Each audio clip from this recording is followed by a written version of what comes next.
The Patriots have a bye week, but as Bill Belichick said on Wednesday morning, the NFL is a 365-day-a-year business, and they've really put that to use this week. We'll take a look at the three biggest non-on-the-field storylines in this edition of our Week in Review, because quite frankly, there are three very important things that have happened so far this week, and it started on Sunday when the Patriots gave Director of Player Personnel Nick Caserio a contract extension through the 2020 season.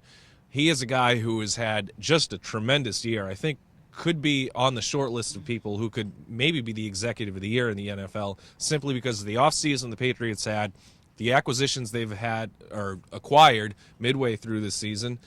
I mean, the trading of Logan Mankins for Tim Wright, obviously I think that comes back to Belichick, but Nick Caserio is the guy that Bill Belichick has trusted for the last 2 years, really, to lead a lot of these negotiations. Yeah, and he doesn't get a lot of the credit, as we know, and he's kind of the behind-the-scenes guy, and he's been doing it a lot, doing it all since Scott Pioli left here. Mm-hmm. And you're right, he's had a very good year. I mean, when Chandler Jones went down, they went out and they traded for Akeem Ayers, and what a great move that was. Mm-hmm. I mean, Akeem Ayers wasn't even playing in Tennessee, and he jumped right in here and made basically got the Patriots through those 6 games. Mm-hmm. Chandler Jones wasn't there. Terrific moves all across the board. I mean, Tim Wright, for what it's worth, 6 touchdown catches. I mean, that's something. A red zone guy. The moves that were made this year have paid off, and Caserio deserves credit. And the fact that he's here till 2012. 2020. 2020. Oh, yeah, 2020.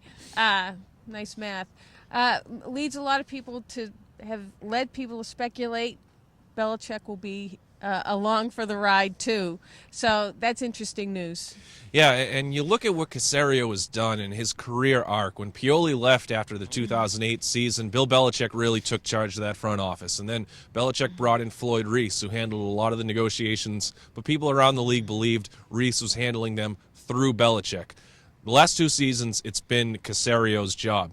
Caserio is a no-nonsense guy, has a very good reputation around the league with agents and front office people because he gives it to you direct, and they believe that Caserio is the guy who is in charge of a lot of these decisions.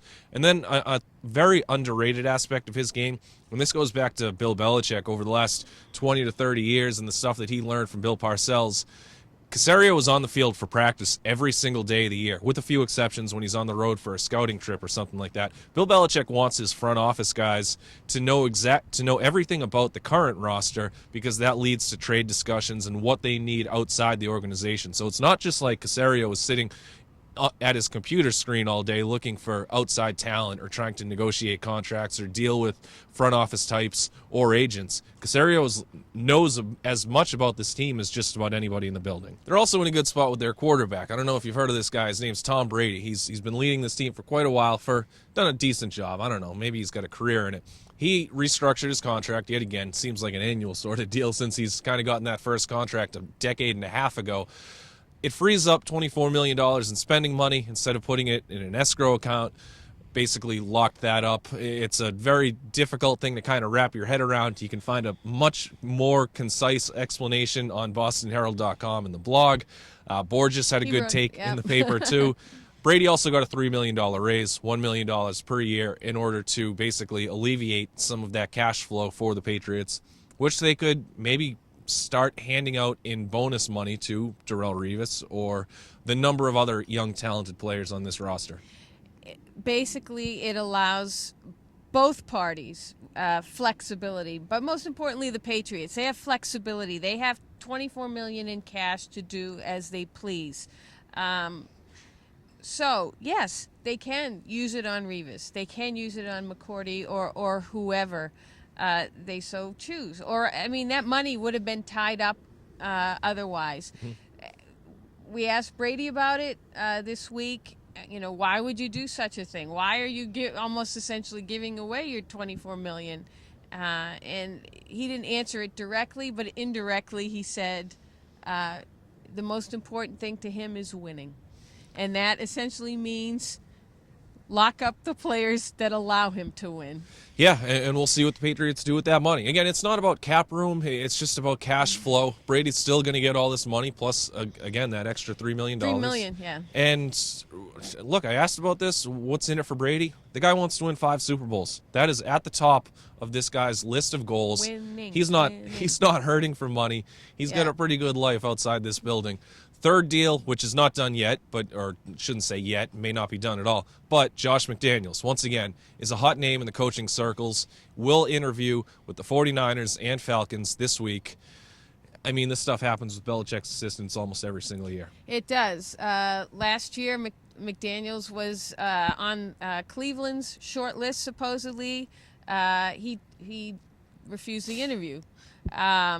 I think later had second thoughts. This time he's accepted. Atlanta is obviously the most intriguing. He knows the people there.